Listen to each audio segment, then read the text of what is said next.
Hi mga preni! Alam niyo ba na napakadali lang gawin ng paborito nating banana chips? At sigurado na kapag napanood niyo ang video kong ito, ay hindi na kayo bibili dahil gagawa na lang kayo ng sarili niyo. Napakadali lang dahil hindi mo na kailangang ibilad pa para lumutong ito. Ano nga ba ang sekreto ko? Halina kayo at panoorin niyo, and I'm Fanny from Fanny's Cookery. Dalawang piling na saging lang ang gagawin natin today. Minsan gumagawa ako nito ng mga 5 kilo at napakarami naman nun. Dahil ipinamimigay ko lang.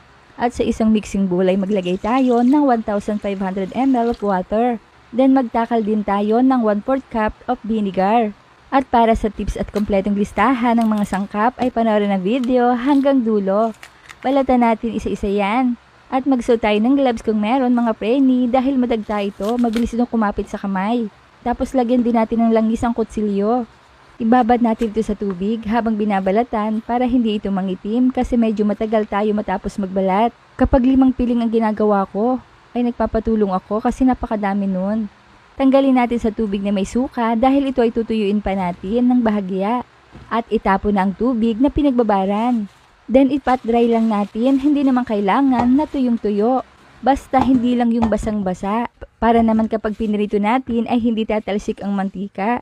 At syempre, gagamit tayo nito, food slicer. Mura lang ang bili ko dito mga preni. Promise napakadali itong gamitin at ang bilis nating matapos. Magsuot ng gloves para safe kasi matalim ito. Pahaba ang ginawa ko sa isang piling na saging. Then ang isang piling naman ay pabilog ang hugis. Para kung gagayahin nyo ay mamimili na lang kayo kung anong nais nyo. Napakanipis oh. Maikwento ko lang sa inyo mga preni. Alam nyo ba tuwang-tuwa yung magpinagbibigyan ko?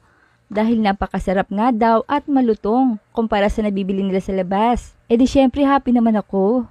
Ayan at tapos na itong dalawa at mamili na lang kayo kung anong nais nyong hugis. At ito ang sekreto dito mga preni, napaka-importante na meron dito. 1 cup light brown sugar, 1 cup vinegar, and 1 cup of water. Same ratio lang mga preni para hindi na kayo malilito. Mix to dissolve. At kapag nalusaw na, i-set aside muna natin. Ayan, ready na at pwede na nating iprito. I-deep fry lang natin ang sliced banana sa pinainit na mantika. 1 by 1 lang ang paglalagay mga preni ha.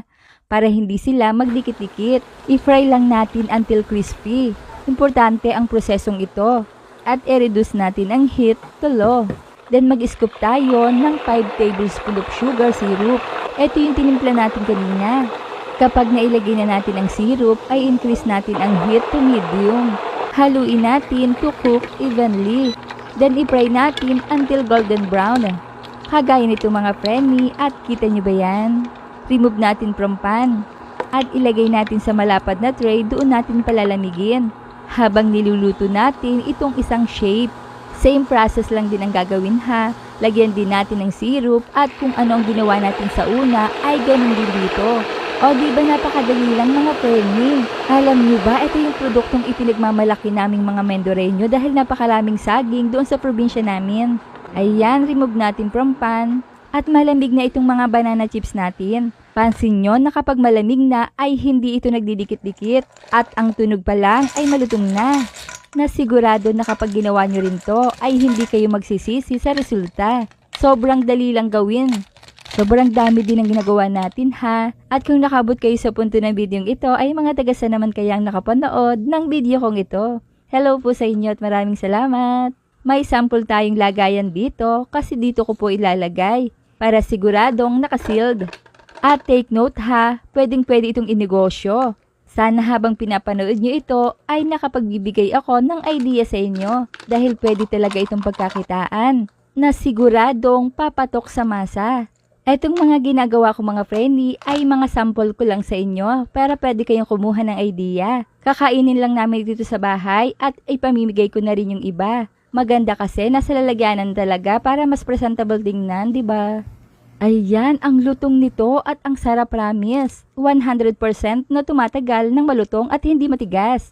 Kaya naman itry nyo na itong recipe ko. Less than 100 pesos ay marami ka nang magagawa. At kumusta mga preni, nagustuhan niyo po ba ang reseping ibinahagi ko today?